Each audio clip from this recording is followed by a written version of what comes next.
presented by Mark Whitaker Vacation Club Wildland. As you move around the field, watch your step as the floor and stairs may be wet. If you're in the gray seats located in the first 10 rows, you found yourself in our officially designated soak zone. Brace yourselves, because you're in for a salty splashdown, and there's a good chance you can be... Now, without further ado, please put those fins together and give a warm welcome to one of our incredible dolphin trainers.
Fall out are just one of the 5 characteristics classifying dolphins as mammals, just like you and me.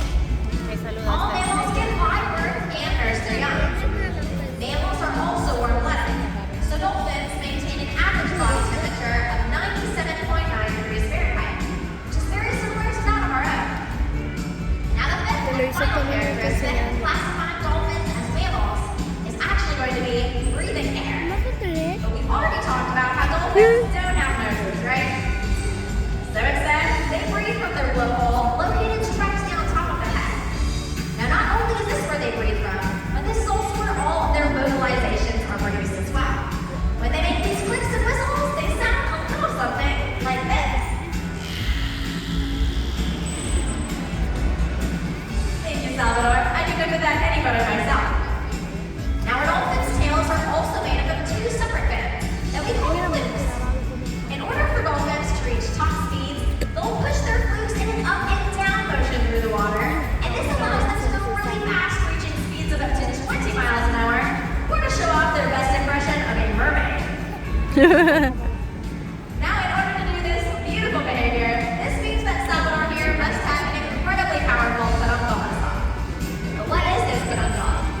That's the section of the dolphin located behind his dorsal fin and just before his tail flips. And this is where they get all of their strength.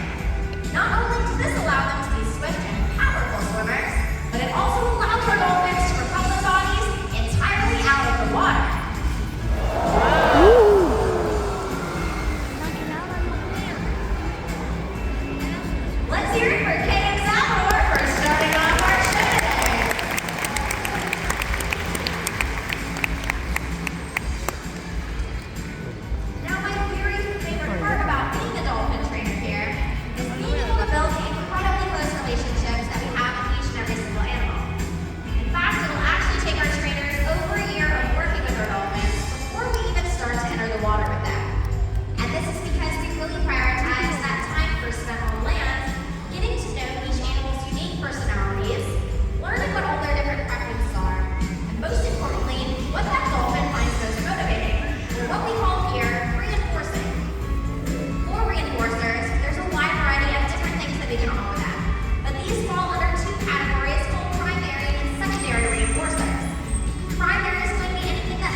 approximation. So Phoebe is going to be making her way over across the pool to your side, and she's going to be demonstrating what this fundamental process looks like for you all today.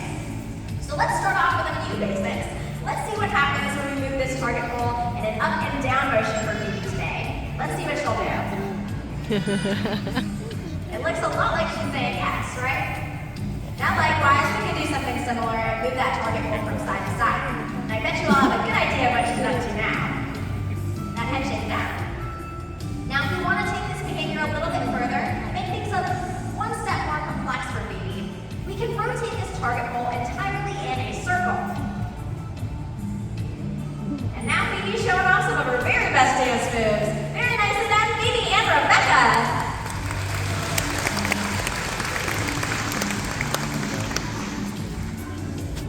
To understand how this training process works, we're going to be demonstrating what training a little bit more of a complex behavior looks like with some of our water work behaviors today.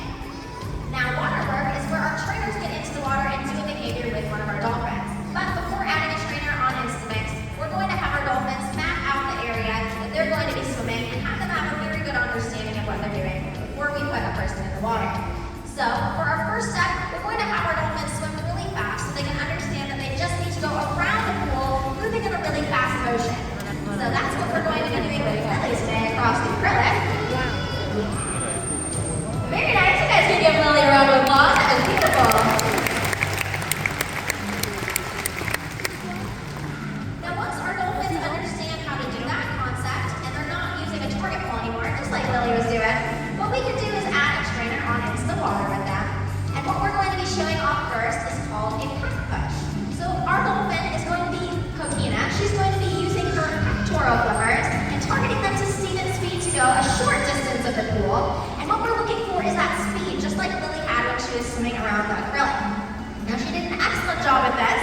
If you heard that whistle, that means that she's doing a really great job. So she's getting fed over at stage, and now we're going to be going for a second approximation to see if she can go a little bit further.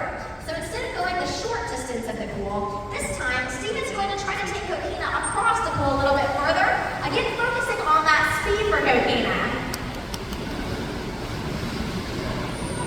Very nicely done! Give it up for Steven and Coquina! Looks like she's one of her favorite toys to play with. Now that you understand how that works, we can make this a little bit more variable with what types of water work behaviors that we do. So we're going to be working with Phoebe again, and we're going to be having one of our trainers, Allie, get on into the water with her. And what we're going to be doing is doing a foot push instead of a pectoral foot push. So instead our dolphin's going to be targeting to the trainer's feet and pushing them around the pool in this way. So Allie's going to get on in with Phoebe. They're going to do that target underwater, and they're going to make their way around the acrylic just like Lily did earlier.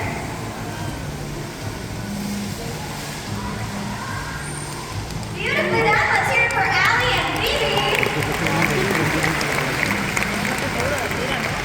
The one that Allie did, we're going to be staying under the water the entire time that we go around the perimeter of the pool, following the same pattern that Lily did and Phoebe went on earlier. So we just target her to her feet. And here they go. Oh, wow.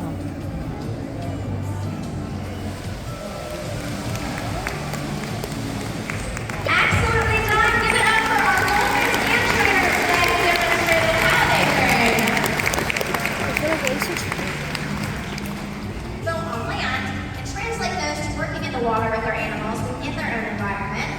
You also got to see a sneak peek at some of the training that we do here as well. However, dolphins know hundreds of different types of behaviors. It's stress-free and voluntary blood sample from them as well. Now we're able to do all of these different things and so much more because dolphins are some of the smartest animals on the planet. At Georgia Aquarium, our hope is that we can inspire